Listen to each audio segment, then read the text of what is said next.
Boa tarde, companheiras e companheiros. Eu gostaria de agradecer enormemente ao Sintep pela possibilidade de participar desta mesa. Saibam que é uma grande honra estar neste momento com vocês para discutir sobre gênero e sexualidade. Sobretudo neste momento histórico, em que pautas acerca de políticas de gênero e de sexualidade, dos direitos sexuais e reprodutivos se encontram ameaçadas sob trincheira nas mais altas esferas do Estado brasileiro. A coragem do Sintep de colocar esta bandeira nesta mesa, de separar um momento da Conferência Estadual de Educação para discutir gênero e sexualidade, é algo a ser parabenizado, é algo a ser honrado. Por isso eu agradeço muito por estar aqui com vocês. Parabéns, Sintep, parabéns aos professores e aos professores. Esse momento é um momento de dificuldade. É de dificuldade, sobretudo, porque no Congresso Nacional, como a deputada Érica Cocai poderá melhor do que eu falar, nós vivemos um contexto muito difícil. É de lá que estão vindo iniciativas legislativas que colocam em questão conquistas históricas acerca de gênero e da sexualidade. Só para citar alguns exemplos. Há alguns dias, há algumas semanas, na verdade, um projeto de lei começou a ser votado no Congresso Nacional, na verdade foi aprovado em outras comissões, que coloca em questão o aborto legal e seguro das mulheres que são vítimas de violência sexual e estupro. Vocês devem saber que o Código Penal brasileiro, ele possibilita duas vias de realização do aborto legal. A primeira delas é a do aborto causado em resposta à violência sexual. Se a mulher é violentada, ela pode escolher abortar. Esta norma está prevista no Código Penal desde a década de 40. Esses deputados, que hoje, no entanto, compõem os setores hegemônicos e conservadores no Congresso, querem colocar em xeque esta norma, colocar em xeque esta conquista. Veja, eles querem dizer o seguinte: se a mulher ela foi violentada, agora ela deve ser torturada, porque a possibilidade dela realizar o aborto legal, previsto no Código Penal, mais uma vez, desde os anos 40 do século passado, esta possibilidade só se dará a partir de um processo extremamente burocrático, difícil, que transformará a vontade desta mulher em uma tortura. O segundo exemplo, dele vocês também já devem ter ouvido falar, é aquilo que se tem chamado de Estatuto da Família, que é uma norma, um projeto de lei, também aprovado numa das comissões da Câmara de Deputados, que pretende circunscrever, limitar o conceito de família a uma única possibilidade, a da existência de uma família formada por um homem, uma mulher e seus filhos, ou por qualquer um dos dois e seus filhos. Ou seja, qualquer tipo de organização familiar que fuja a esta norma, que fuja a esta moldura, qualquer tipo de organização familiar que nós conhecemos, formada, por exemplo, por tios e sobrinhos, por avós e netos, por arranjos familiares diversos, por exemplo, entre pessoas do mesmo sexo e seus filhos, qualquer arranjo familiar diverso deve ser, segundo o Estatuto da Família, prescrito, proibido, impassível de políticas públicas de direitos e de atenção do Estado brasileiro. Essas normas, elas são emblemas, elas são exemplos, esses projetos de lei são emblemas, são exemplos dos retrocessos que nós estamos vendo se alastrar no nosso país. A cada dia, os setores conservadores que disputam a nossa sociedade e disputam reciprocamente os parlamentos, a Câmara de Deputados, o Senado Federal, as Assembleias Legislativas, esses setores disputam, na realidade, através dessas pautas de gênero e de sexualidade, os sentidos da democracia. É cada vez mais necessário, é cada vez mais preciso que nós tenhamos em mente que, ao falar desses temas, nós não estamos falando apenas de mulheres, de LGBT, de lésbicas, de gays, de bissexuais, de transexuais e travestis. Não se tratam de questões específicas, não se tratam de detalhes, de firulas, de algo que pode ficar na periferia da política. Ao falar de mulheres e de LGBT, nós estamos falando nessas disputas em suas trincheiras, dos contornos da democracia. Não há algo específico que pode ser oposto a algo que é central. A vida dessas pessoas, as nossas vidas, elas são centrais. E é sobre essas vidas que esses projetos de lei se colocam. É sobre essas vidas que a democracia se encontra em perigo. É através das nossas vidas, dos nossos corpos, de nossas existências, que a democracia se encontra sob risco. Não é à toa que os mesmos sujeitos históricos, que os mesmos setores conservadores, que pretendem aprovar esses projetos de lei, que retrocedem direitos sexuais e reprodutivos, que prejudicam esses setores, não é à toa que esses sejam os mesmos setores que pleiteiam o impeachment da Presidente da República. Não é à toa que esses mesmos setores são os setores que querem reduzir a maioridade penal, aumentar o extermínio da juventude negra pertencente à classe trabalhadora e habitante das periferias de nossas cidades. Essas políticas conservadoras se fazem umas às outras. Essas disputas são entrecortadas. Sobre nossos corpos, a democracia está em perigo. Não é à toa que o movimento LGBT investe tanto em tornar públicas imagens de violência que são tecidas sobre os corpos de LGBT. Vejam bem, uma travesti foi assassinada em Campina Grande 2 anos atrás, há 2 anos, com 30 facadas.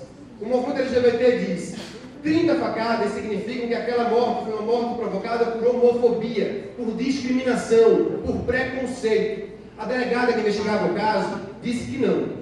Disse que ela foi morta por 30 facadas porque havia ali uma vingança. Ela teria roubado R$800 e foi morta com 30 facadas.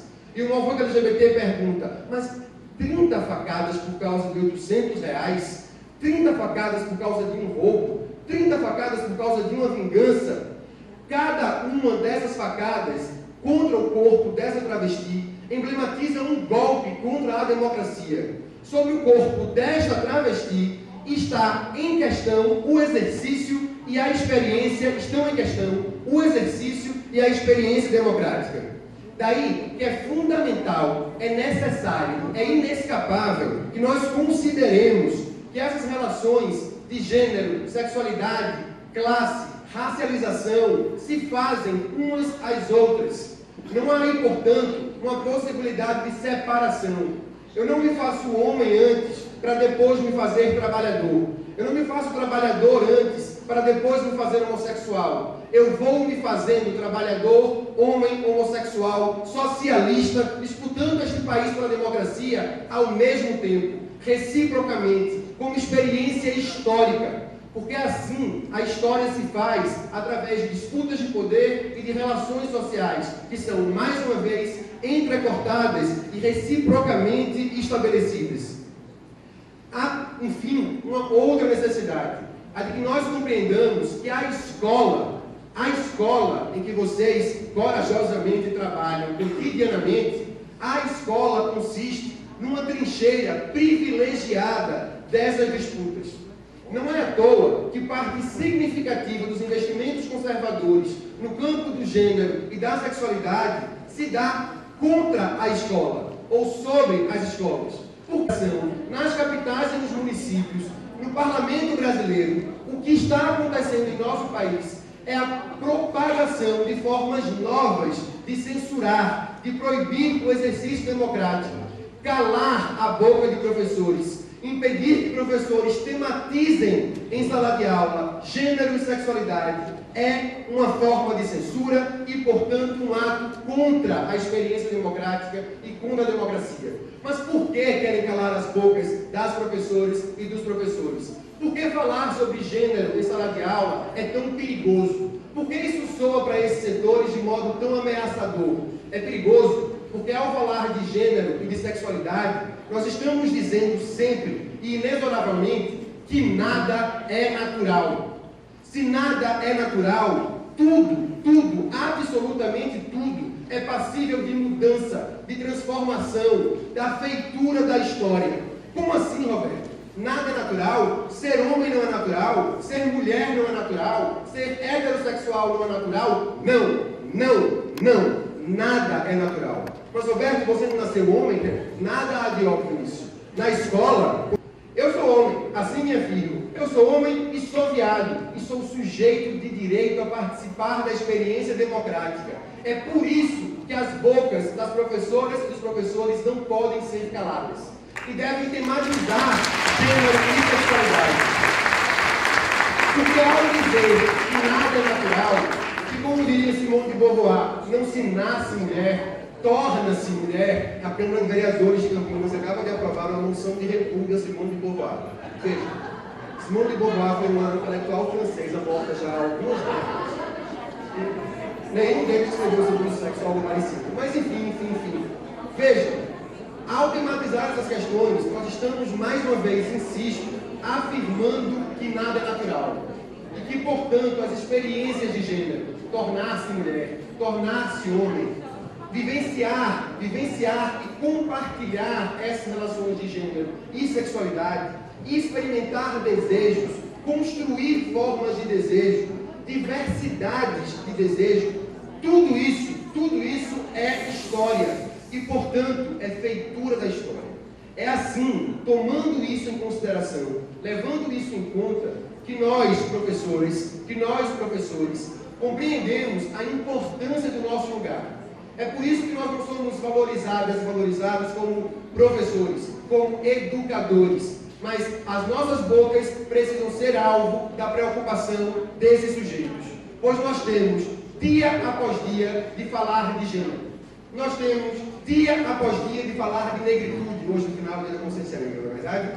As travestis que morrem insistentemente nas periferias e nos centros noturnos delinquenciáveis de nossas cidades, elas são de regra negras. E isso não é um acidente, isso não é uma coincidência.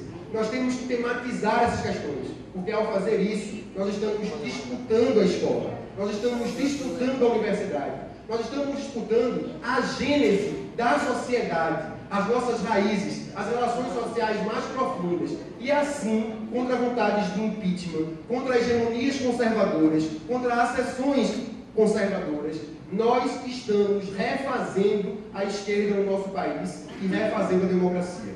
Muito obrigado.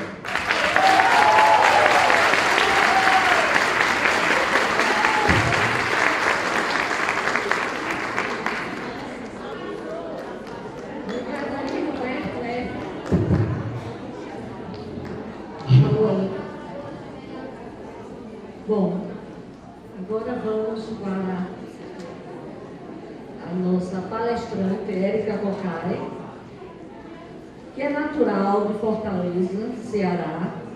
Érica Jucá Cocai tem mais de 39 anos de militância política, defesa dos direitos dos trabalhadores e trabalhadoras, dos direitos humanos e dos direitos das parcelas mais vulnerabilizadas e minorizadas da população brasileira. Sua atuação legislativa tem sido desenvolvida ao longo de 4 mandatos parlamentares pelo PT. Passar a palavra para ela. Seja bem-vinda, Érica.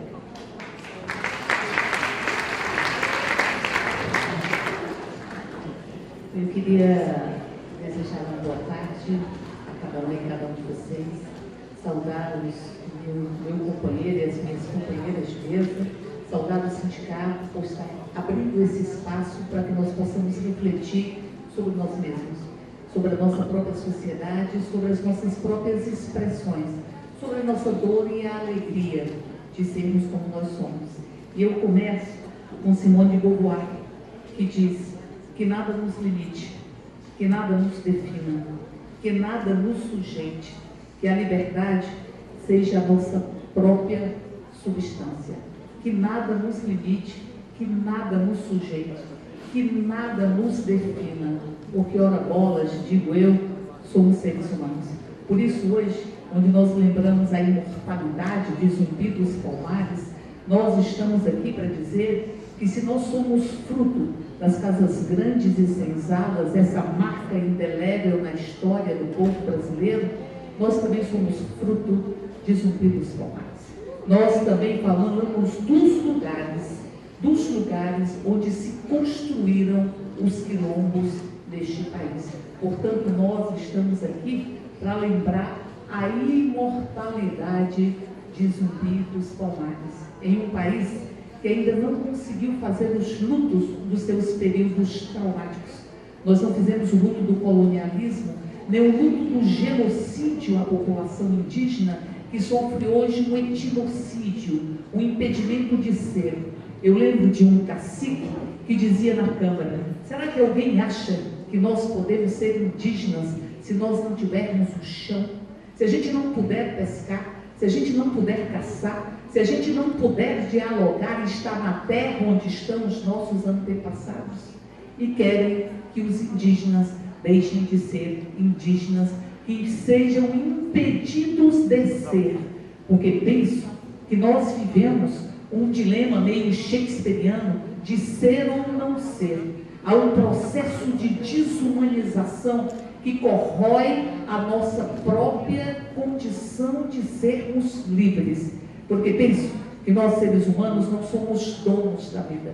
Nós fazemos parte de uma trama de vida que tem que ser respeitada em toda a sua diversidade. Mas nós temos peculiaridades. Nós temos a condição de sermos sujeitos. E essa condição de sermos sujeito, ela não é uma condição per si. Ela só é feita com o outro, na relação com o outro, na relação com a cultura, na relação com a sociedade. Se nós não podemos ser sujeitos de nós mesmos, da nossa própria história, da nossa própria memória, pense que foi em 2012 que nós ousamos criar uma comissão da memória, da verdade e da justiça, para que a gente pudesse se apropriar da nossa própria história, que ficou em grande medida nas salas escuras das torturas, que deixa marcas não só nos que foram torturados e torturadas, mas deixa marca neste país que ainda não fez o luto da ditadura. A ditadura que arrancou o Brasil de nós mesmos e que disse que este Brasil pertencia às botas e baionetas e que nós não poderíamos exercer esta condição que nos caracteriza enquanto seres humanos, que é a condição de sermos sujeitos, de termos consciência da nossa vida, pegar a vida pelas mãos e transformá-la.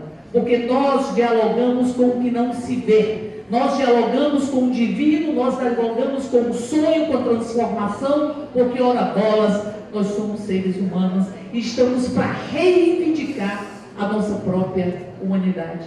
Também não fizemos o luto da escravidão, onde os seres humanos foram desumanizados.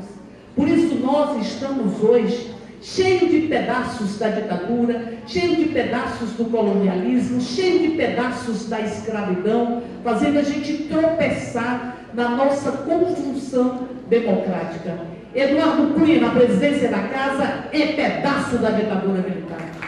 Eduardo Cunha, na presidência da casa, é expressão nítida como sair dessa lógica de desumanizar que atingiu tantas vezes as mulheres.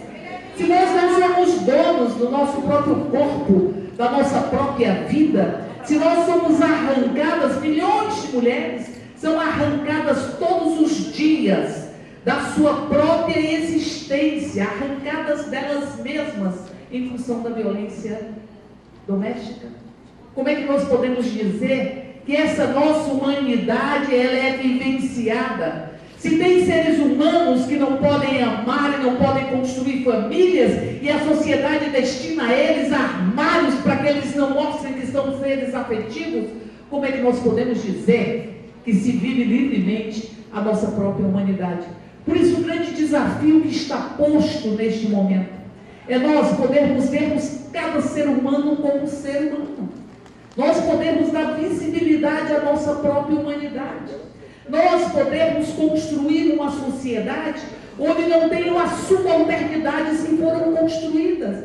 Porque nós mulheres não somos discriminadas porque nascemos mulheres. Nós somos discriminadas porque se construiu uma condição de que a mulher tem espaços para viver e outros espaços são negados. Nós somos discriminadas porque foi dado os espaços restritos do lar para a mulher e os espaços públicos da força e do poder concentrado no próprio homem. Por isso, nós somos discriminadas porque se construiu uma concepção de gênero, se construiu um lugar na sociedade, na cultura, onde as mulheres têm que estar. Nós não estamos questionando que as mulheres tenham que brincar de bonecas, ou que os homens tenham que brincar de carrinho ou coisa que o valha. O que nós questionamos é a interdição cruel e violenta das mulheres que também querem brincar de carrinho e também querem jogar futebol. É essa interdição que a sociedade estabelece para dividir o que é a construção feminina e o que é a construção do gênero masculino. E nós queremos que os homens também chorem e que os homens também possam se emocionar e que essa humanidade ela seja vivenciada em todas as suas facetas, porque ela não pode ser vivida pela metade, ela não pode ser vivida aos pedaços. Por isso nós enfrentamos muitos desafios, e digo que há muitos desafios porque nós temos várias identidades.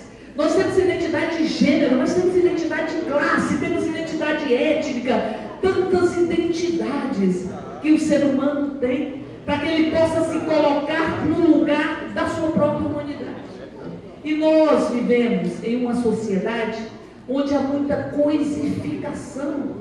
Eu diria que a mão invisível do mercado, ela entrou dentro da cidadania da intimidade, ela capturou desejos, ela capturou comportamentos. Os desejos, que é coisa de gente, desejo é coisa de gente. Eles têm que ser construídos a partir das nossas vivências, da nossa pele, das nossas relações familiares, das nossas relações comunitárias. Mas eles são derramados nas casas, todos os dias, como pílulas prontas, associado ao consumo numa sociedade consumista, que todos os dias diz: consuma, senão não te respeito, consuma para eu te respeitar. E não dá o direito de consumir. Por isso os meninos, quando entram na vida infracional, entram por crime contra o patrimônio, na busca daquilo que a sociedade disse que ele tinha que desejar e ter, para que ela pudesse respeitá-lo. É uma sociedade de sofrimento psíquico, é uma sociedade que faz as pessoas sofrerem, onde você não tem os espaços para a vivência desta própria condição humana, onde o ser humano está coisificado. Vejam, quando eu entro numa unidade de internação, com meninos em cumprimento de medida socioeducativa, o que me surpreende é que é muito igual. A postura corporal é a mesma, a forma de falar é a mesma, o desejo é a mesma, a história são as mesmas. E nós queremos espaço para a vivência das subjetividades, da forma como nós somos. Nós estamos clamando para dizer: me respeitem porque eu sou gente. E eu preciso ter espaço para viver essa condição de gente. E nessa sociedade com tantos conflitos e com tanto rompimento de paradigma, nós incluímos milhões de pessoas e tiramos da fome e da miséria. Mas não fizemos uma revolução cultural. Mas não fizemos a construção de uma sociedade que deixasse a ditadura para a praça e que dissesse: a minha vida decido eu, e eu quero ser sujeito coletivo de transformação da minha própria história. Nós não fizemos a reforma ou a regulamentação dos meios de comunicação, que vão despejando modelos e excluindo tudo aquilo que foge dos modelos cada vez mais rígidos e mais restritos. Por isso, nesta sociedade cresce o fundamentalismo, porque o fundamentalismo diz: não precisa refletir, e a sociedade tem uma preguiça analítica, porque é lógica consumista. O consumismo, ele não pode ter reflexão, porque senão ele se esgota enquanto instrumento, enquanto objetivo e meio da própria conquista da felicidade.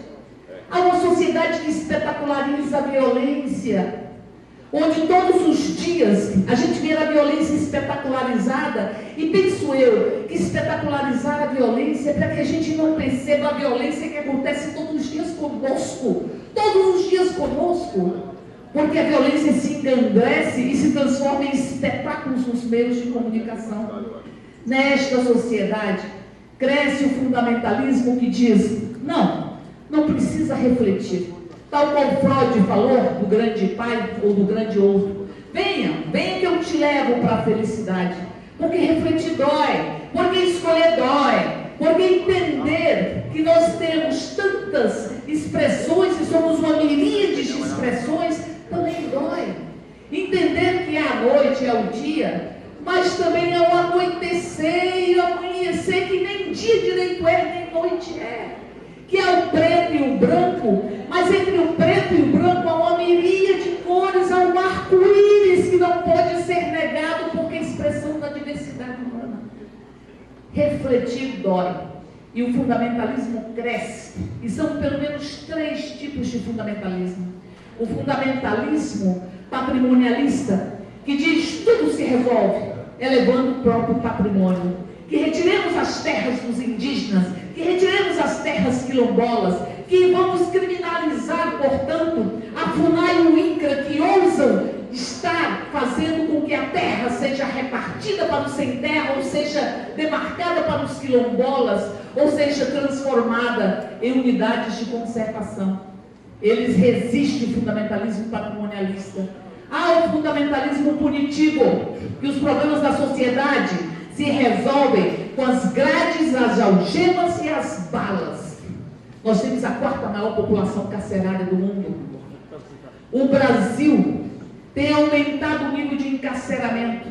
Países como Rússia, China e Estados Unidos estão diminuindo o nível de encarceramento.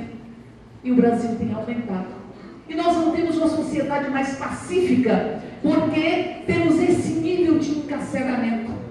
Se joga menino de 16 anos em prisões que a sociedade sabe que não reintegram a sociedade.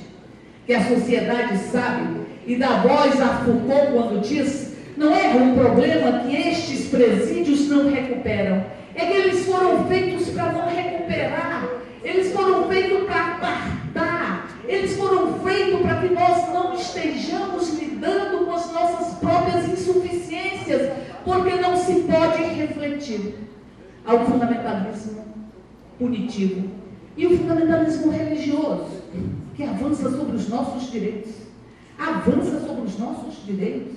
E eu fico pensando muitas vezes que Freud deve ter razão quando diz, ao analisar os campos de concentração, é ao dizer que há um verniz civilizatório. É um verniz, porque a gente não fez mudanças estruturais. A gente foi transformando e foi pintando um verniz. E este país nunca fez rupturas com o seu passado desumanizador.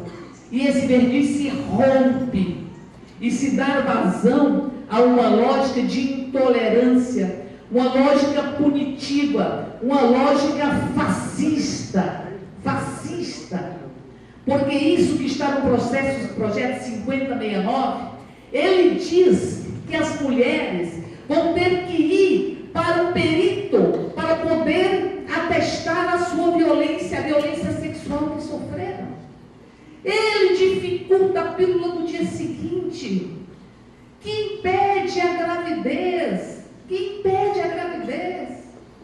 Ele diz que qualquer profissional ou qualquer instituição pode, em nome da objeção de consciência, não atender uma mulher vítima de um aborto inseguro ou ministrar qualquer tipo de atendimento que ele julgue que é abortivo, inclusive a pílula do dia seguinte. É como se dissesse para as mulheres, você não existe,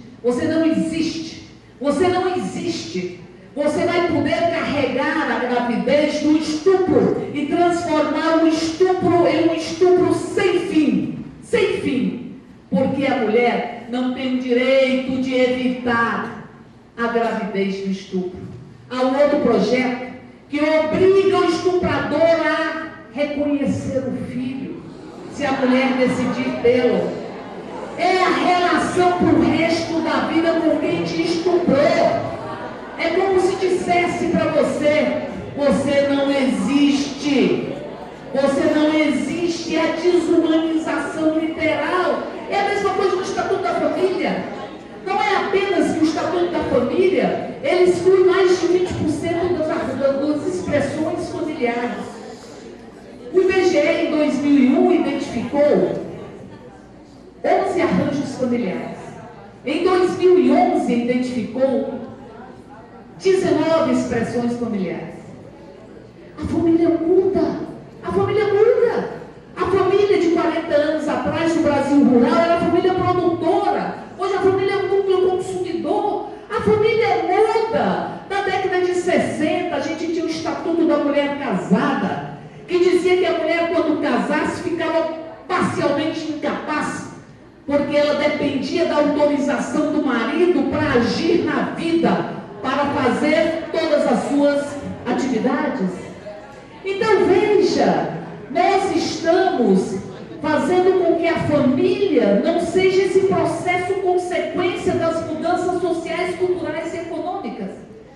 E quando a gente considera a família monolítica, a gente desconhece que é na família que as mulheres mais sofrem violência, que é na família que as crianças mais sofrem violência, que é na família que os idosos mais sofrem violência.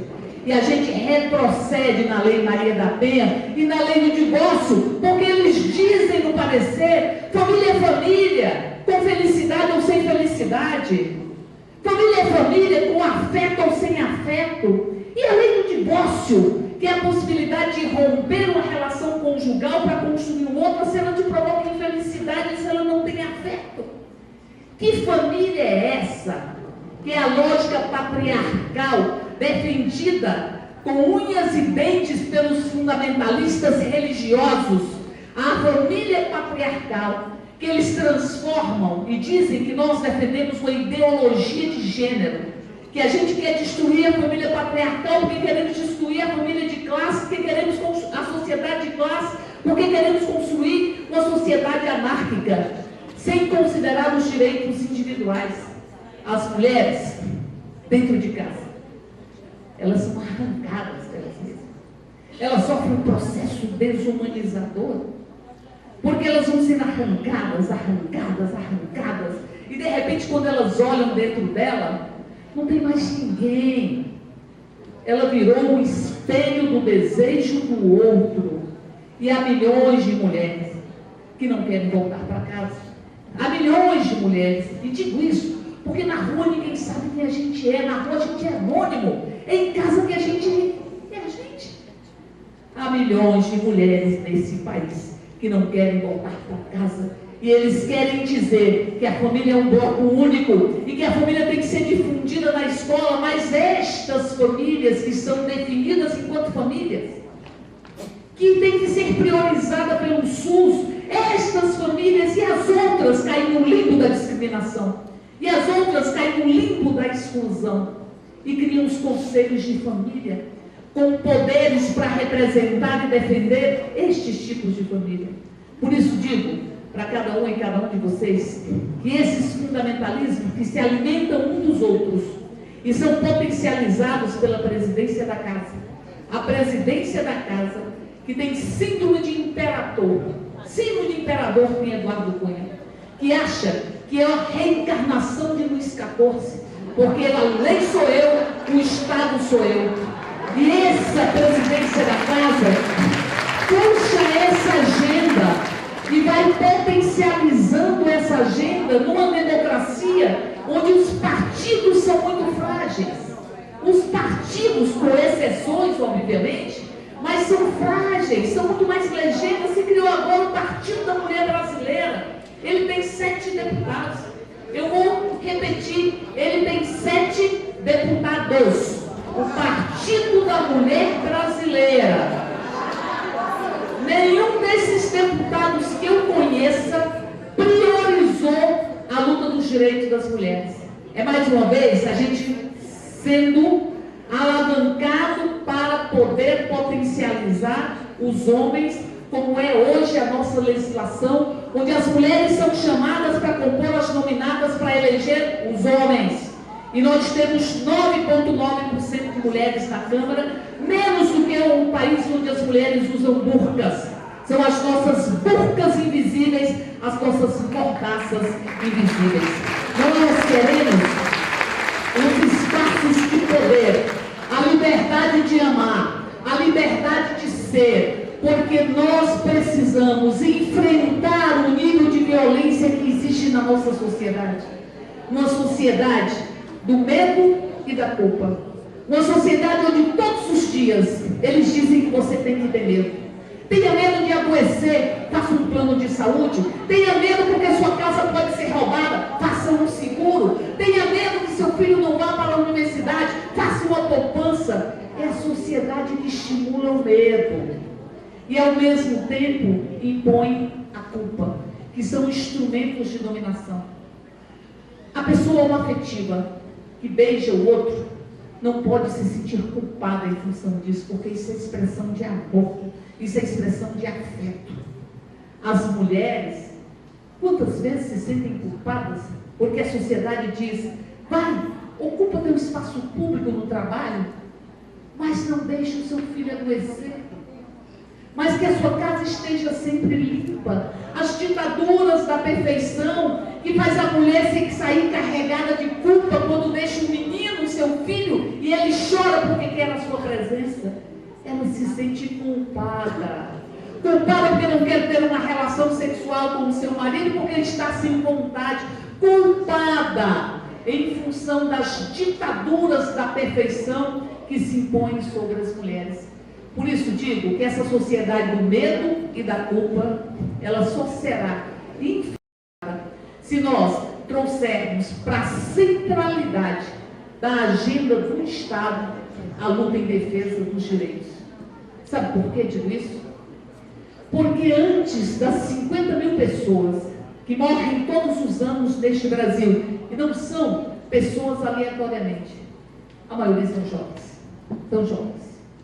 E a maioria dos jovens são negros. Há uma institucionalização do racismo, nos lembrando os pedaços da dita escravidão. Como se dissesse: não, você chega onde você quiser chegar, mas tem paredes e tetos de vidro. Paredes e tetos de vidro que não se vê, mas não se chega. As mulheres com a dupla, com a tripla jornada, com a maternofobia, porque quando tem filhos, são excluídas dos postos de chefia, e tem os paredes e os tetos de vidro. Os paredes e os tetos de vidro provocam dois grandes problemas. O primeiro é que você não enfrenta o que você não vê.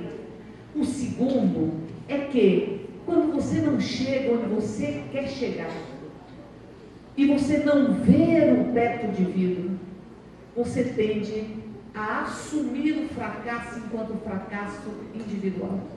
Não cheguei porque não sou capaz.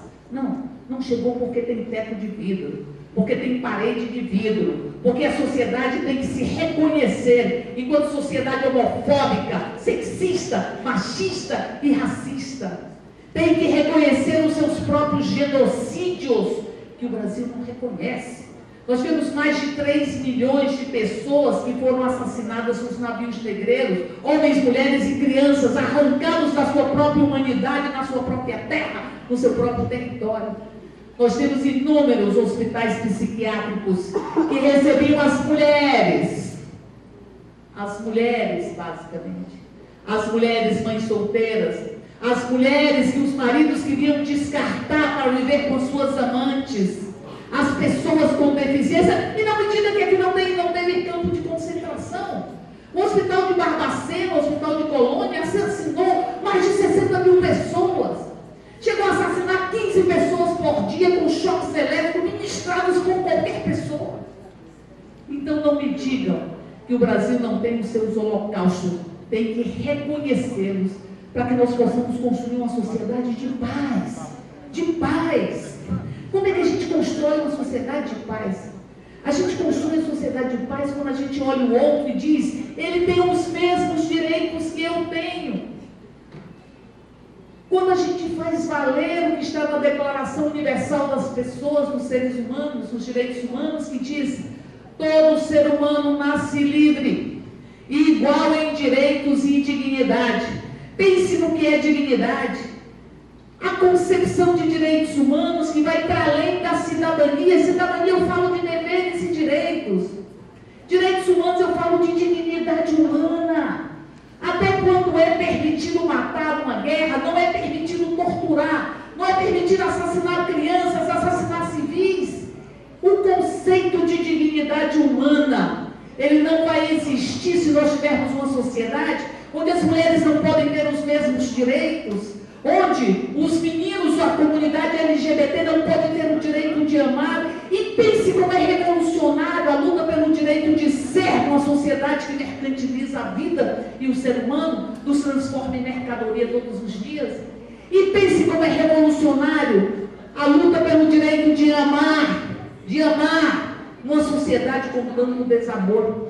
Portanto, para que nós tenhamos uma cultura de paz, é fundamental que nós possamos estar trazendo para a centralidade do Estado a discussão contra a discriminação e a luta em defesa dos direitos da pessoa humana. Porque aí nós vamos ver no outro o outro, com igualdade de direitos. E a gente não vai deixar o absurdo perder a modéstia como tem perdido na Câmara. O absurdo, tem razão, Nelson Rodrigues, está perdendo a modéstia. Quando eles invadem, fazem a disputa no Plano Nacional de Educação, é primeiro uma demonstração que eles entendem o poder revolucionário que tem a educação. Eles entendem como a educação transforma o mundo. Eles entendem o que é essa política pública generosa. E nós estamos na época dos flamboyantes, dessas flores de fogo, e eu penso, como ela parece com a educação. E como ela se parece com educadores e educadoras, que tem um tronco viçoso, um tronco forte, que tem raízes profundas, porque a gente não reconhece também a nossa humanidade se não reconhecer a nossa historicidade, as nossas raízes negras, as nossas raízes indígenas. Quando a gente não puder mais, quando a gente não tiver mais que calar os tambores nos centros de matriz africana e de esconder as contas, nós vamos estar reconhecendo a nossa própria história. E os flamboyantes têm um tronco firme, têm as raízes profundas, mas como é generoso o flamboyante, como ele se esparrama, como ele fornece a sombra, como ele fornece a beleza, essa boniteza da vida, que a educação resgata, como diz Paulo Freire. Por isso eles têm medo dos educadores e educadoras. Por isso querem, além da mordaça, a escola sem partidos, desrespeitando o educador, tentando filtrar e impor um discurso. E ao mesmo tempo, eles buscam calar a possibilidade transformadora da educação para que nós tenhamos uma sociedade sem o direito de ser. Por isso, digo para cada um e cada um de vocês, que bom que nós temos educadores e educadoras. E se eles buscam desconstruir e concentrar a sua atuação na discussão de gênero e de orientação sexual, é porque reconhece o caráter generoso da educação. Porque se as políticas públicas são enganchadas umas nas outras, sem educação de qualidade, não há nenhuma outra política que pode ter qualidade. As políticas públicas são interrelacionadas, são indivisíveis, como são os direitos da pessoa humana. Por isso eu encerro, lembrando apenas dos nossos desafios nesta etapa. E lembro desses desafios, dando voz a Coralina, frente a tudo isso, ao fundamentalismo, aos que querem nos impor a sua ditadura, que fazem um discurso do ódio, que não tem inocência, porque discurso é ponte entre o pensamento e entre a ação. Discurso é como diz Guimarães Rosa, o ato, a ação é a palavra pensada. Portanto, não há inocência nos discursos de ódio. E diz Cora Coralina, mesmo quando tudo parece desabar, cabe a mim decidir entre rir ou chorar, ir ou ficar, desistir ou lutar, porque descobri num caminho incerto da vida, que o mais importante é decidir, que ninguém decida por nós. Queremos ter o direito e o poder não contra os homens, o poder não para dirigir instituições falidas, mas o poder de decidir e o poder de ser nós mesmos. Por isso, dá licença, moço, abra caminho, porque aqui nós somos mulheres que queremos transformar o mundo. Somos educadores e educadoras. E parafraseando Elisa Lucinda, eu digo, cuidado, moço. Cuidado, moço, com esse ser que educa. Porque ele tem um pacto, como diz Rubens Alves, com a imortalidade. E porque tem um compromisso com a verdade e a liberdade. Cuidado, moço. Cuidado com esse ser que educa, porque ele transforma o mundo.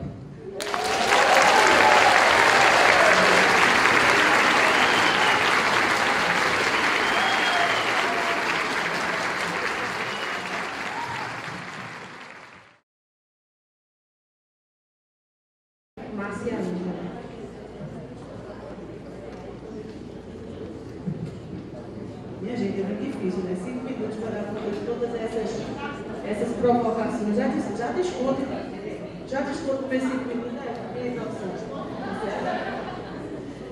Mas, né, eu vou tentar, né? Responder assim no conjunto. Vejam, primeiro com relação a toda essa. Algumas pessoas aqui mencionaram, né, a questão do avanço do fundamentalismo, do conservadorismo. E aí eu coloco que o desafio nosso enquanto profissionais de educação, enquanto professoras, é muito no combate ao ideário. Porque o que hoje, a luta maior que está se travando hoje no Brasil, é exatamente a luta a disputa do próprio ideário. A educação está sendo construída em debate.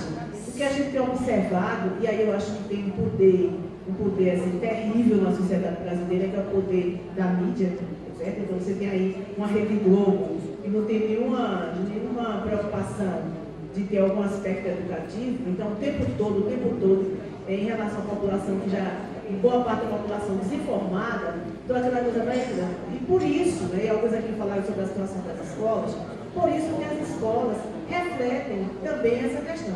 Até porque, do ponto de vista histórico, né, do ponto de vista sociológico, a escola, ela tem, faz parte da sua forma de existir, ela tem uma dupla função. Ela tem uma função da reprodução mesmo. Então a escola reproduz a sociedade. Não tem como toda escola reproduz a sociedade. Então isso é um lado. Como a escola, ela tem a possibilidade da transformação. Então, o tempo todo, nós estamos caminhando nessa linha, né, que é uma linha tênue. Lidamos com essas expressões do conservadorismo que aparecem, as dificuldades de se organizar um projeto político-pedagógico, faz parte, né, dessa forma como a escola se apresenta. E se apresenta historicamente, é uma coisa de agora. Então, acho que essa é uma questão. A outra, eu queria também aqui me referir, é que não devemos colocar no plano inferior as leis, a legislação. A legislação também é um espaço de disputa e de luta. Seja qual for a temática que na sociedade a gente vai discutir. Por exemplo, aqui a gente está permeado esse debate pela discussão em relação aos direitos humanos, em relação ao respeito à diversidade, né, as questões da sexualidade, o direito a ter a sua própria sexualidade, a relação com o outro. E aí, vejam, como no início da minha fala, que eu disse assim, a gente tem avanços a partir da nossa luta. Então, há 15 dias atrás, o Conselho Nacional de Educação constituiu uma comissão para discutir as possibilidades agora de sair uma orientação para todas as escolas sobre a questão da LGBT. Eu faço parte dessa comissão. Certo? Então, isso é um avanço. Ou seja, o Conselho Nacional de Educação abre, né, suas portas para incorporar uma temática que está aí e disposto a legislar e orientar, no caso das escolas, enfrentando também todo isso que a gente está vendo. Porque um simples manifesto, uma carta que saiu do Conselho Nacional de Educação sobre gênero, sobre a questão do gênero que está presente nessa discussão com os planos estaduais e municipais da educação, isso foi objeto de uma reação conservadora muito grande. Só para dizer assim, então, isso é um avanço. Então, quando acontece um avanço dessa natureza, isso tem que ser divulgado, tem que ser publicizado, então incorporado vários atores que possam reforçar essa luta. Por quê? Porque isso tem reflexo na sociedade. De repente, é um órgão que ele é autorizado a falar e legislar em relação à educação nacional. Então, não é pouca coisa. Né? Então, eu acho que isso é uma coisa interessante. A outra questão é, vejam bem, as escolas no Brasil, e particularmente alguns estados, inclusive aqui em Pernambuco, eles, no caso, né, Secretaria de Educação, elas incorporaram um ideário do gerenciamento, né, quer dizer, não é da gestão democrática, mas uma visão tecnicista da gestão. Então, são criados inúmeros mecanismos de controle em relação aos professores. E cada vez mais isso vai se acentuando. Então, essa é a realidade nossa, inclusive, montada em modelos internacionais que nem deram certo em certos países. Então, você tem isso nacionalmente, isso é uma força imensa que está chegando, que já chegou, que já se estabeleceu no Brasil. E difícil de romper, difícil de romper. Então, nesse sentido, a questão da Base Nacional Comum, como eu tinha mencionado, ela vem, né, da forma como está sendo como foi construída pela Secretaria de Educação Básica, porque a referência a uma Base Nacional Comum está na Constituição, está na Lei de Diretrizes Básicas da Educação Nacional, está também no Plano Nacional de Educação. Mas a própria concepção de base, ela é disputada, até a própria concepção. Se discute concepção de currículo. Então, isso está em discussão. Agora, uma crítica que a gente tem visto, especialmente nos meios que discutem o currículo, é que essa Base Nacional Comum Curricular não teve a participação de ninguém da área de currículo. Teve a participação de especialistas das áreas de conhecimento, mas não teve uma discussão e uma fundamentação do ponto de vista da educação e do currículo. Ninguém foi chamado dessa área para poder, né, então, de repente você se depara então, com uma listagem mesmo de conteúdos e objetivos. Outro tema que está sendo também posto em questão é qual é o sentido de aprendizagem, qual é o sentido de ensino. Também são concepções que estão em disputa e que estão presentes também na Base Nacional Comum. Bom, mas essa consulta que está sendo feita, para muitos está sendo uma consulta feita de uma forma muito apressada, porque o tempo, como a professora mencionou, é um tempo muito curto. E a pergunta, você vai e você diz a sua opinião, mas você não debate. Você diz a sua opinião, mas você não debate. Então, essa é uma questão também séria. Mas vou dizer outra coisa, é que esse processo ele vai ser concluído no Conselho Nacional de Educação. Tá certo? Então, o Ministério da Educação vai encaminhar o resultado dessa consulta que é feita para o Conselho Nacional. O Conselho Nacional tem uma comissão bicameral das duas câmaras de Educação Superior e de Educação Básica para poder discutir, então, uma comissão bicameral de Base Nacional Comum, né? Base Nacional Comum Curricular, Base Nacional Comum. E nessa comissão, eu sou presidente dessa comissão, tá certo? Então essa confusão toda que está por aí vai chegar em nossas mãos lá no Conselho. E aí, nós vamos ter, né, um debate para poder sair uma orientação e efetivamente dizer o que é a Base Nacional Comum Curricular para o país. Então, nesse sentido, vocês vejam que a disputa ela é muito grande, porque não são as vozes que defendem essa perspectiva, outras vozes que estão também disputando a possibilidade de apontar qual seria mesmo de fato esse currículo que vai se definir em termos do país. Eu acho que isso é importante. Várias questões aqui que são importantíssimas, mas não vai dar tempo mesmo. Você conclua. E como eu não tenho muita prática, a prática sindicalista deve dizer assim, já estou concluída, mas eu não tenho, aí quando eu dou voz, aí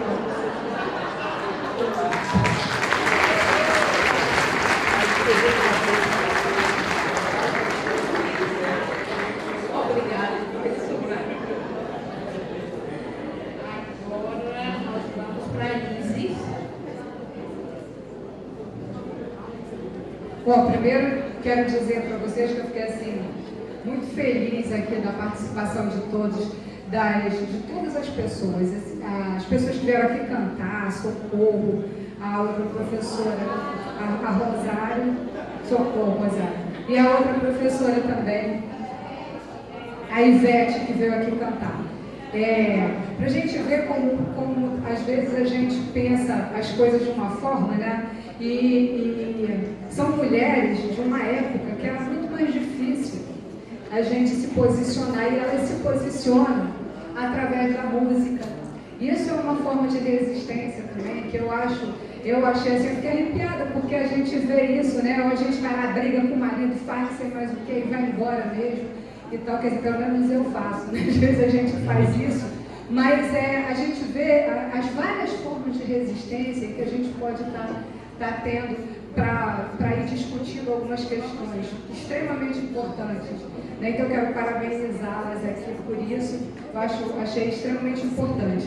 Uma outra coisa também que eu vi aqui na fala de todo mundo, né? A gente chega na escola, a escola, apesar de ser aquele espaço com todas as possibilidades, é aquele espaço que também é extremamente conservador. Mas uma coisa, companheiros e companheiras, ninguém sustenta uma visão de mundo sozinho. A gente saiu daqui, a gente volta para a escola, a gente volta para o cotidiano, que ele é extremamente difícil. E a gente precisa estar o tempo todo fazendo debate entre a gente precisa estar o tempo todo participando das atividades, o companheiro falou, participar dos movimentos sociais é a melhor forma que tem para que a gente possa estar sabendo o que está acontecendo, de que forma a gente vai se posicionar, porque é ali que está o centro do debate, que nós não podemos estar o tempo todo. Aí tem o Sintef, tem os companheiros, tem o movimento negro, tem o movimento LGBT, tem o movimento de mulheres, e a gente precisa saber se posicionar para que a gente vá fazer a disputa. E aí as concepções, elas são extremamente importantes, porque por trás de toda a concepção tem uma intencionalidade que ela é política. E inclusive no nosso projeto político pedagógico, ele é político porque ele tem essa intencionalidade. E ele é pedagógico porque a partir daí da gente definir essa intencionalidade, a gente define os meios que a gente quer chegar. Então, que tipo de sociedade eu quero formar e que tipo de aluno eu preciso formar para a gente construir essa sociedade? Então, que tipo de professor eu preciso ser, de professora? Né? E aí não é a gente sofrer como tem no burnout de achar que a culpa é toda nossa, a gente não vai conseguir, não. É por isso que aí entra a importância do movimento social, para a gente ver aonde que a gente tem que reivindicar, porque não é tudo culpa nossa. Não é responsabilidade nossa tudo. Não é. A gente precisa, por isso o movimento social é extremamente importante. As leis também, como disse a professora Marciana, elas são extremamente importantes. Mas como é que a gente consegue as leis se a gente, no dia, vê a propaganda do partido lá dizendo o nosso partido defende a família. Se você não quer ver a família degradada, vote no meu partido. Aí todo mundo fala, é mesmo, aquele bando de capiroto do PCdoB, do PT, esse pessoal, todos vão votar no pessoal que defende a família. Tá lá, fazendo lei contra a gente, inclusive, companheiros, esse que é do Estatuto do Nascituro, que é debatido, não acabou, não.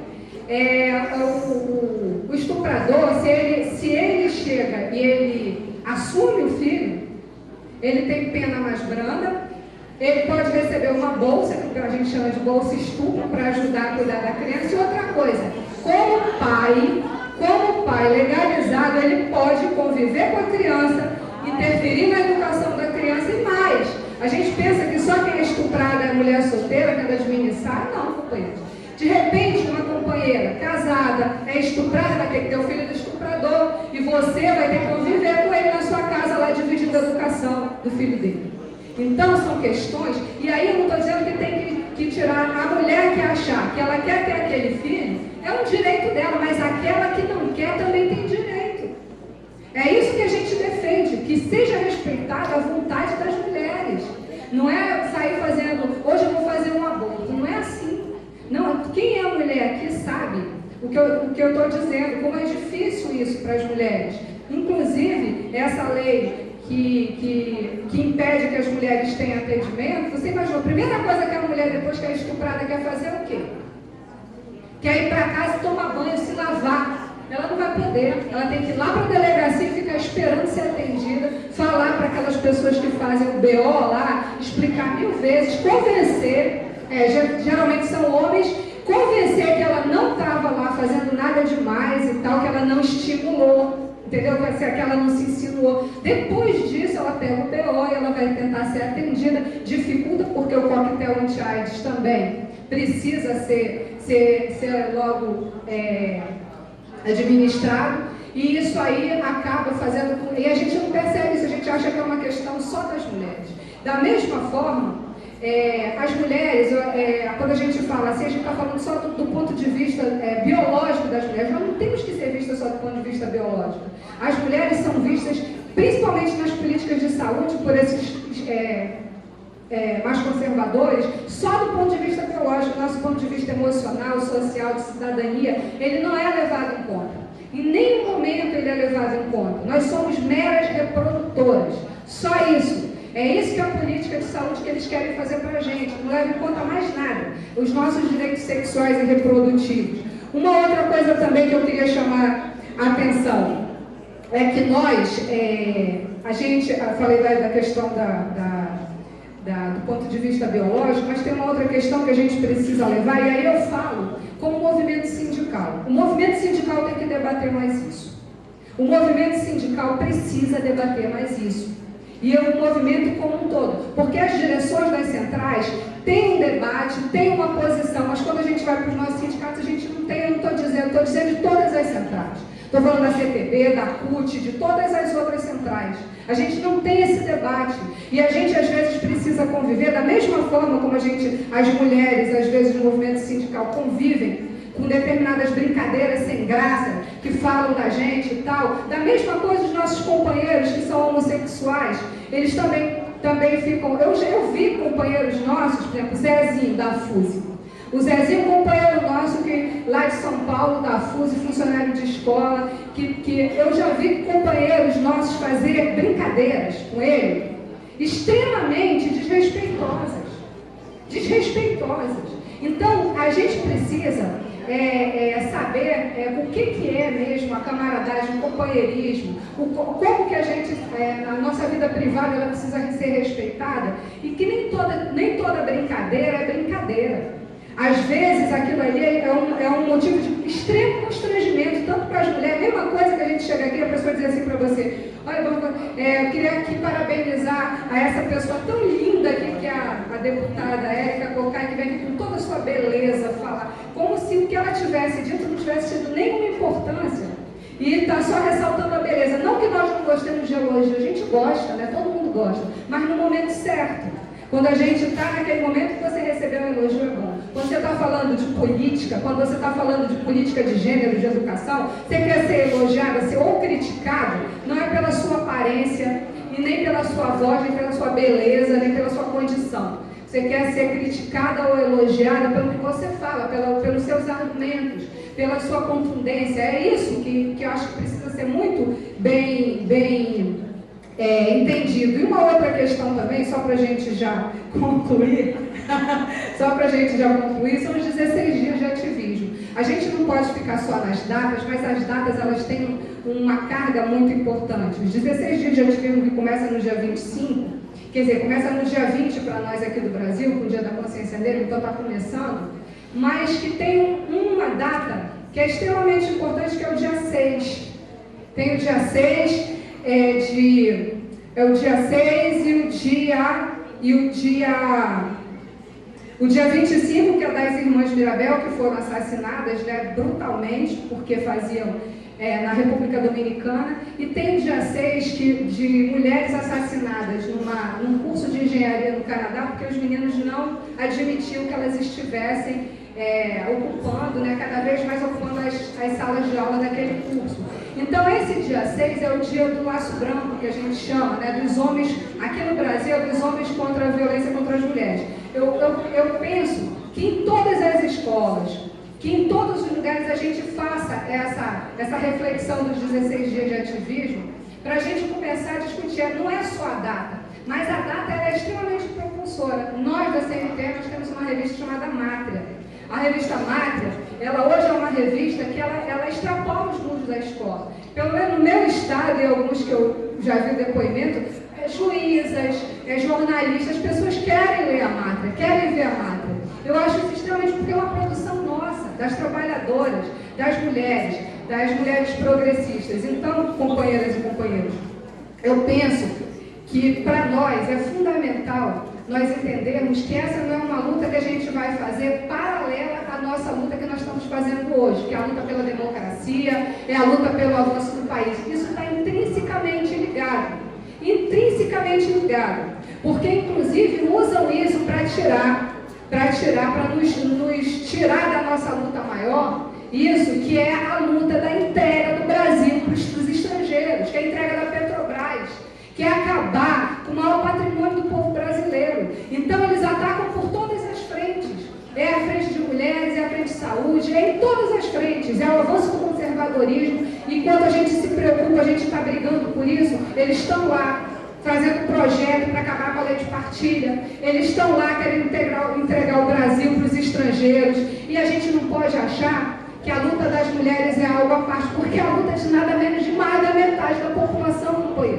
Da metade é porque perde seus empregos com tudo isso, da Petrobras também, que perde seus empregos nas empresas, que vão perder também na educação, porque lá em São Paulo, e aí eu quero também parabenizar os alunos lá, hoje nós temos uma grande oportunidade de retomar essa formação que nós deixamos de lado, quando nós começamos a ter os avanços, principalmente nas condições materiais, com a ascensão aí do governo Lula e Dilma. Nós não conseguimos, e o Márcio Postman fala isso muito bem, levar a formação junto. Hoje nós temos essa possibilidade. Esses alunos de São Paulo, a gente está vendo o que está acontecendo aí, isso é um dínamo. Nós temos que pegar essa força da juventude junto com as professoras aqui que fazem músicas lindas, que têm uma criatividade incrível, para que a gente possa continuar essa luta, que não é só das mulheres, não é só do Roberto, não é só do LGBT, não é só dos negros e das negras, enfim. Essa luta é nossa, é a luta da classe trabalhadora por uma sociedade melhor, para que a gente possa aí sim ter mais democracia de verdade e igualdade. Obrigada.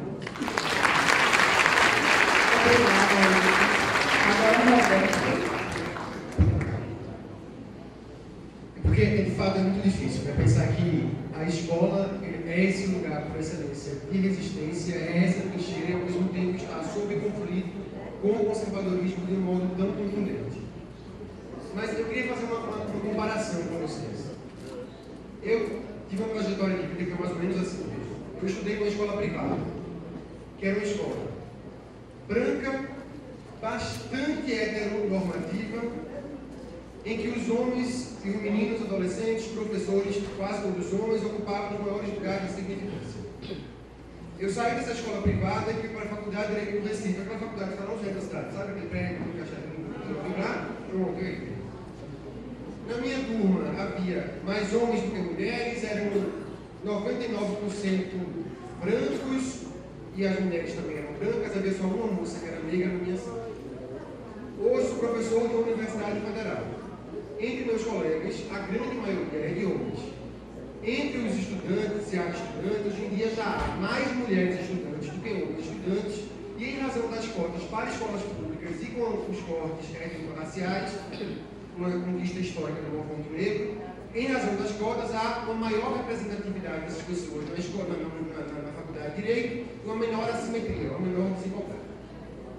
Essa é a minha trajetória, ou seja, é uma trajetória marcadamente forjada a partir de espaços masculinizados, heteronormativos e racializados pelo embranquecimento.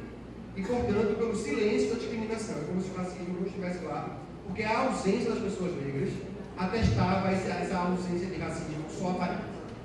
Como as pessoas negras não estavam lá, era quase como se o racismo não existisse. Né? Só que a ausência delas já significava a presença do racismo. Pois bem, as escolas em que vocês trabalham, o sindicato de vocês, é o extremo oposto disso. Vejam, nessa plateia há muito mais mulheres do que homens. Isso significa que as mulheres organizam a classe trabalhadora. Nesta plateia há incrivelmente mais pessoas negras do que há entre as professoras e os professores da universidade em que eu trabalho. em que havia na universidade em que eu estudei e na escola em que eu estudei. Ou seja, pessoas negras organizam a classe trabalhadora. O espaço público, que é o espaço da escola pública, portanto, é um espaço de encontro, diversidade e experiência democrática. Aqui nenhum outro espaço se compara. Por isso que a escola pública é tão ameaçadora. Porque lá o encontro é possível. Compreende o que eu estou dizendo? Lá o encontro é possível. Vamos pensar na imagem do arquétipo, do estereótipo das periferias das grandes cidades brasileiras. Quais são os caminhos possíveis para um jovem ou uma jovem nessas periferias? As igrejas neopentecostais, o mercado de drogas ilícitas, alguma outra experiência em contracultura como o hip hop, caso haja, ou o maracatu, né? Pois bem, a escola entra nesse cenário disruptivamente. O que é que isso significa? Ela dissente dessa lógica. Se a hegemonia da igreja neopentecostal é uma hegemonia, infelizmente, da igreja católica em muitos sentidos, é uma hegemonia conservadora, porque já não é mais a hegemonia da teologia da libertação. Se ela é uma hegemonia conservadora, que aprisiona sujeitos, que está presa a uma lógica da teologia da prosperidade, em que o consumo é o que faz sentido para achar Deus, veja que coisa mais perversa, não é? Veja que coisa mais cruel.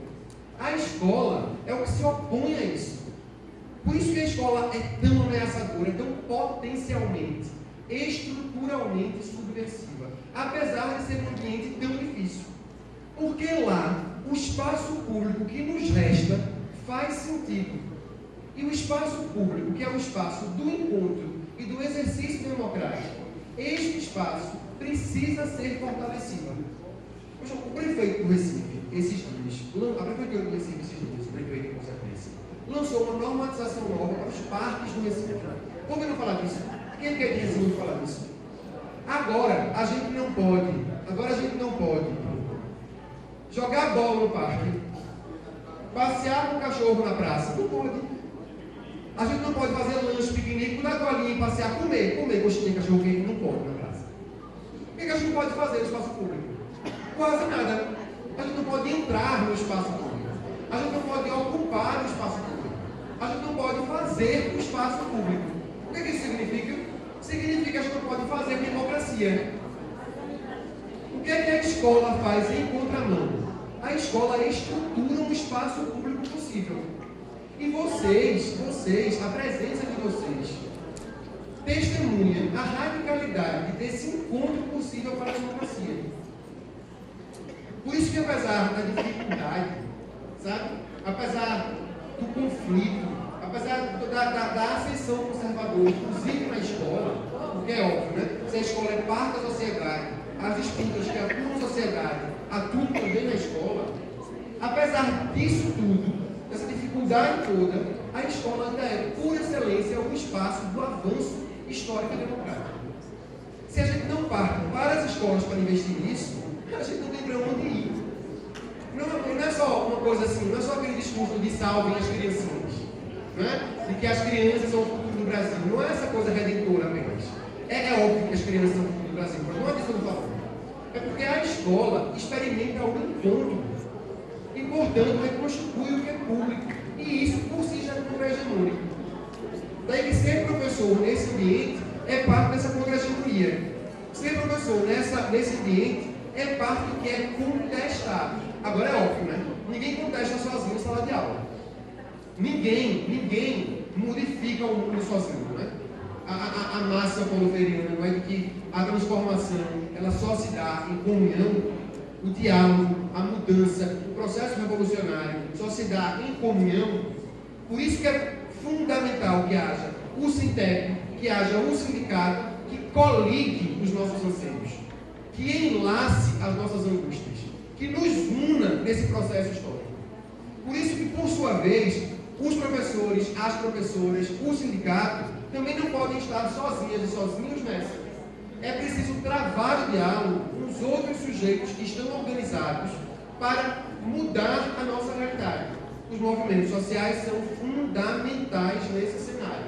Cada vez mais persuadidos, cada vez mais combatidos pelos setores conservadores, mas eles ainda são, esses movimentos, parte daqueles sujeitos históricos dispostos à transformação, à mudança.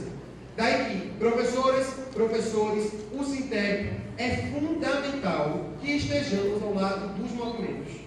Daí que chamar a deputada Érica Cocai e chamar Isis Tavares significa chamar para esta mesa o movimento de mulheres, a história da luta das mulheres neste país, que não é branca, que não é fácil, que é árdua, mas que essas mulheres aqui representam por suas trajetórias de luta, pelas falas que elas evocam, pelos princípios que elas acionam.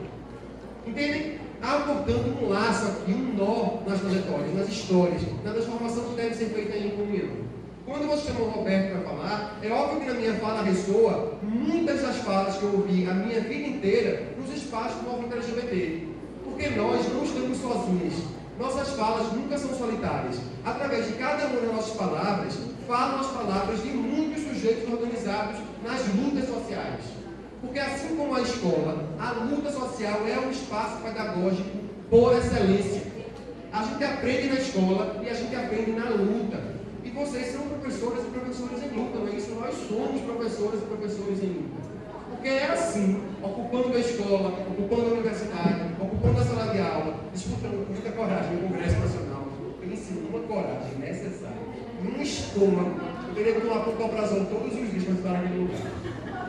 É assim que a gente consegue encaminhar e refazer essa história tão árdua que nós precisamos o tempo inteiro refazer na luta. Gente, muito obrigado mais uma vez ao sindicato. Muito obrigado.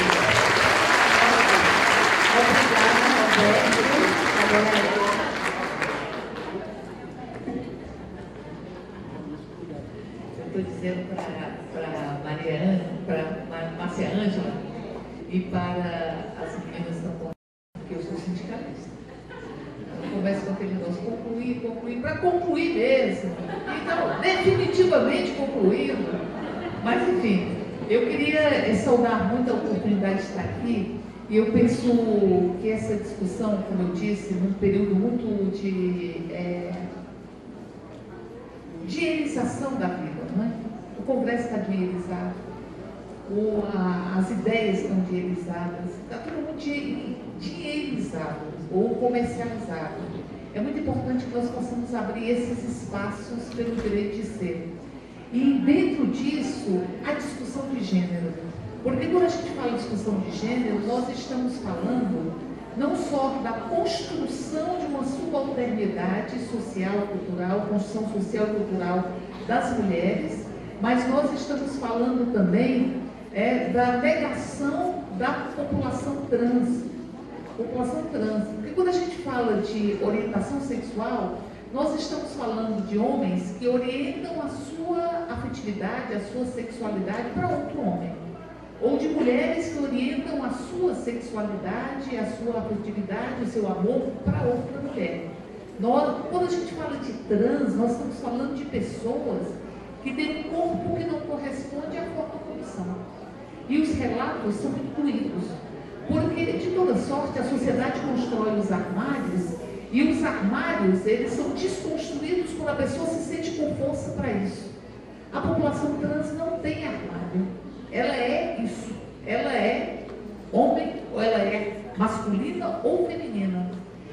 E isso significa um sofrimento sem tamanho. Vou dar 2 exemplos para vocês. Uma das representantes da população trans na Secretaria de Direitos Humanos, ela contava que ela não se olhava no espelho. Ela é uma mulher trans, não se olhava no espelho. O espelho que ela tinha era um espelho que só dava para ver os olhos. Ela não passava nas lojas que tinham espelho. Ela só conseguiu se olhar no espelho quando ela fez o processo de transexualização. Quando ela libertou o corpo dela da condição de prisão e o corpo dela se transformou num corpo de mulher. E ela sofria terapia de hormônios masculinos pela família, a obrigatoriedade, a obrigação que a família impunha a ela de jogar futebol, de estar dentro do gênero masculino. E outro caso de uma menina, de um menino de 16 anos, nascido em corpo de mulher, que tentou se matar 2 vezes. E dizia, por que eu tenho útero? Por que eu tenho seio? E se negava porque aquele corpo não correspondia à identidade. Como é que é possível você dizer que essa pessoa tem que ficar eternamente aprisionada? E eu penso que todas as vezes que você fala em gênero no Congresso Nacional, há uma reação, porque há uma busca de um controle. E um controle que vai invadir as escolas, e tem razão a Márcia Ângela, aumenta o controle pela essa potencialidade transformadora que o Roberto falava que a escola tem. É a política que é mais capilar, está em tudo quanto é canto, que trata o outro por inteiro. Você não trata da garganta inflamada, do braço quebrado, é a pessoa inteira. E a pessoa inteira é os seus ancestrais, são os seus ancestrais, é o chão que ela pisa. Por isso que a escola ela tem que se articular com outras políticas. Eu acho que a gente precisa fazer uma territorialização, identificar todas as pessoas que podem construir uma sociedade diferente. Eu acho que a gente tem que ter 3 coisas: a territorialização, a intersetorialidade das políticas. Não dá mais para permitir uma política para enfrentar o extermínio de jovens negros que existe nesse país sem incorporar as mães. As mães têm uma coragem. Eu, nessa vida, nesse correr da vida, que segundo Guimarães muitas vezes embrulha tudo, eu já vi mães arrancar menino de boca de fundo de madrugada e dizer seu lugar é de casa. Eu já vi mães pegar traficante pela garganta e dizer largue meu filho. Como também já vi pular em poço profundo sem saber nadar para salvar seu menino. É uma coragem que as mulheres têm. A felicidade das mulheres é muito guerreira, porque você tem que superar muitas coisas. Você tem que superar o prato que você tem que colocar para o seu marido, como aqui foi dito, e a divisão interna em casa. Porque quando tem um frango no final de semana, o pai escolhe a melhor parte. A pior parte vai ficar com a mãe. Ele escolhe a melhor parte do frango. É a divisão, a feminização da pobreza que entra também nas relações de casa. Por isso que há tanta fobia morfológica com a palavra gênero. Toda vez que fala a palavra gênero, que significa não é natural a mulher ser discriminada. Não é natural as pessoas trans serem discriminadas. Não é natural. Eu não posso biologizar as desigualdades. Desigualdades são construídas culturalmente. Há uma reação tão profunda. Às vezes eu penso, Valéria, se você chegar e colocar assim no projeto gêneros alimentícios, o pessoal vai ser contra. Não pode, porque há uma fobia morfológica, há uma generofobia. Da mesma forma como eu vi, num plano municipal de educação, o vereador, segundo me contaram, o vereador colocou no seu Twitter: conseguimos tirar a transversalidade do plano municipal de educação. Trans não pode, nem que seja a transversalidade da política de educação. Então há uma resistência, porque há uma tentativa de manter, que é um projeto de poder. É um projeto de poder. É um projeto de poder de partidarizar as religiões. As religiões estão virando partidos e ferindo a laicidade do Estado. Veja o que está no Estatuto da Família, que a família pode impor à escola, seja pública ou privada, a educação sexual, moral ou religiosa para os seus meninos de acordo com as suas convicções religiosas. Ou seja, onde está a lei de diretriz básica? Onde está o projeto político-pedagógico? Onde está as diretrizes curriculares? Não vale. O que vale é a vontade e as convicções da própria família. Está no Estatuto da Família. Está no Estatuto da Família. Isso rompe a concepção de laicidade da política de educação, seja administrada em escola pública ou privada. Então, há um movimento de partidarização das religiões, que se construiu e se traduziu e se traduz agora no que eles chamam de reação à ideologia de gênero, porque eles dão um caráter ideológico e político a uma concepção religiosa para poder formar outras alianças. Por isso eu digo que são inúmeros desafios. Não se faz sem educação, não se faz com potencialidade transformadora, porque não tem política que lide com o ser humano por inteiro, com a educação, que dialogue mais com a família e que dialogue mais com a comunidade por o maior tempo possível. Não há política mais inclusiva e generosa, porque o acesso é quase 99% nas séries iniciais, nos anos iniciais. Não tem política pública no Brasil que tenha essa potencialidade transformadora. Eu contava para a Valéria que tem uma escola em Brasília que a menina sofreu uma discriminação racial, foi colocada numa galeria do Godzilla e sofreu bullying, sofreu toda sorte de discriminação e acabou não indo mais para a escola. A professora de filosofia, em conjunto com a Comissão de Direitos Humanos, eu era presidente da Comissão de Direitos Humanos da Assembleia Legislativa de Brasília, e naquele momento ela introduziu, ela fez uma experiência com o teatro comprimido, com Boal. E ali ela colocou toda a sala no lugar dessa menina, no lugar da menina, para se entrar no lugar do outro, ter essa alteridade do outro, se colocar no lugar do outro e sentir a dor do outro, como as mães conseguem fazer. Sentir a dor dos meninos mais do que eles sentem.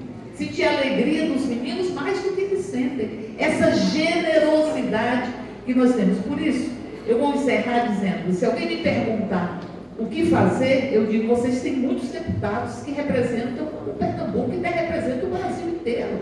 É preciso fazer a contrapressão. Existe uma pesquisa da Datafolha que indica que 59% dos deputados e deputadas, eles não são a favor do Estatuto da Família. Acham que tem que incluir a família homoafetiva, como o Supremo já decidiu. Mas eles se calam. É aquilo que Martin Luther King fala, é o silêncio dos inocentes hasteados. Por que se calam? Porque a bancada fundamentalista religiosa tem espaço nos meios de comunicação, tem espaços nas redes sociais, tem uma rede onde que se é acionada de forma pronta, tem poder econômico, porque a prosperidade, tem razão, Roberto, é que abre o caminho do céu, tem poder econômico. E a maioria dos parlamentares se cala porque não quer enfrentar. Precisa ter uma contrapressão. Precisa. O Estatuto da Família, o autor dele é o deputado de Pernambuco. Precisa ter uma contrapressão. Precisa dizer que existe um outro lado que nós nos colocamos contrário a isso. E por fim, dizer, olha como eu sou sindicalista, é assim, o segundo por fim, dizer que se a gente não fizer essa contrapressão, a gente não vai disputar a hegemonia que eles querem pôr. Alguém me perguntou ontem, eu estava no Congresso Nacional de Assistentes Sociais, alguém me perguntou, é verdade que esse é o congresso mais conservador que já teve? Explicitamente é o congresso mais conservador. Mas, será que é mesmo? Ou será que isso é uma reação aos avanços que nós estamos tendo? Porque enquanto as mulheres eram um polo mudo, polo anulado, você não via a violência doméstica. A violência doméstica, ela surge em grande medida quando as mulheres decidem ocupar as suas próprias vidas e ter a sua vida de volta. Quando as pessoas não expressavam o seu afeto e o seu amor, porque eram pessoas homoafetivas, não havia as expressões tão claras da homofobia. Enquanto as pessoas escondiam a sua forma de ser. Enquanto os meninos com deficiência não iam para a escola e ficavam em casa, muitas vezes escondidos, nós não podíamos perceber as deficiências da política de atenção ou de educação às pessoas com deficiência. Então, portanto, não há paz quando o polo está anulado. A paz existe quando as pessoas estão inteiras e elas lidam de pessoa para pessoa. com tudo que representa ser pessoa e lidam em paz. Por isso, se você me perguntar se esse é o congresso mais conservador, eu posso dizer, talvez seja explicitamente o mais conservador, mas não sei se de fato é o mais conservador, porque as diferenças e a luta pela igualdade, ela estava emudecida e agora ela está solta, e a gente quer que continue solta. E dizer que muitas pessoas falam que as mulheres não votam em mulheres, porque nós somos a maioria da população, por que nós não somos a maioria no parlamento? É porque a introjeção das construções que a sociedade faz. O Paulo Freire fala que o pior dominado é aquele que introjetou o dominador. É aquilo que o Simonal falava, que ele disse que escutava o anjo chegou perto dele e falou, você vai ser alguém na vida ou vai morrer como crioulo? Então, assim, buscar ser alguém na vida era deixar de ter a sua própria negritude, nesta fala. Significa você ansiar pelos modelos de sucesso dentro da condição de ser branco, de ser hétero, de ser adulto que está posto na sociedade. Portanto, é preciso desintrojetar os dominadores que nessa microfísica do poder que Foucault fala, vai entrando dentro da gente e a gente vai reproduzindo sem sentir. Basta ver que tudo começa com esses contos de fada. Uns contos de fada. A mulher, ela fica esperando a solução mágica. Ela fica esperando o príncipe. A gata borralheira, aquela Rapunzel, a Branca de Neve, é todo príncipe que vai lá e salva. Até o Chapeuzinho Vermelho foi um homem, foi um caçador que salvou do lobo mau. Então, portanto, tudo isso vai sendo reproduzido sem que nós sintamos que está sendo reproduzidos. E os espaços vão se fechando. Não havia banheiro feminino, por exemplo, na Constituinte, dentro do plenário da Câmara. Ninguém pensava que mulher pudesse ser parlamentar. Como não havia previsão de licença maternidade. Ora, o homem não tem licença maternidade. E o espaço era pensado como masculino. Com toda a crise que nós estamos vivenciando, também há belíssimos movimentos. Em Recife houve o Ocupa Estelita, que é um pouco essa reação. Dedicar a minha cidade, o direito à cidade, o direito de eu ocupar a minha própria cidade, o direito de eu fazer piquenique na praça, o direito de eu falar na praça, o direito de eu ser sujeito do espaço que eu piso. São as lutas desse momento. A gente dá conta delas, porque, como diz Guimarães Rosa, esse correr da vida que às vezes embrulha tudo, e que a vida é mais ou menos assim, ora aperta, ora frouxa, ora esquenta, ora esfria, ora inquieta, desassossega, ora se aquieta. Mas o que a vida exige de nós é coragem. Coragem nós temos para mudar o mundo. Se preparem, portanto, que estamos mudando o mundo. Um abraço e um beijo para vocês.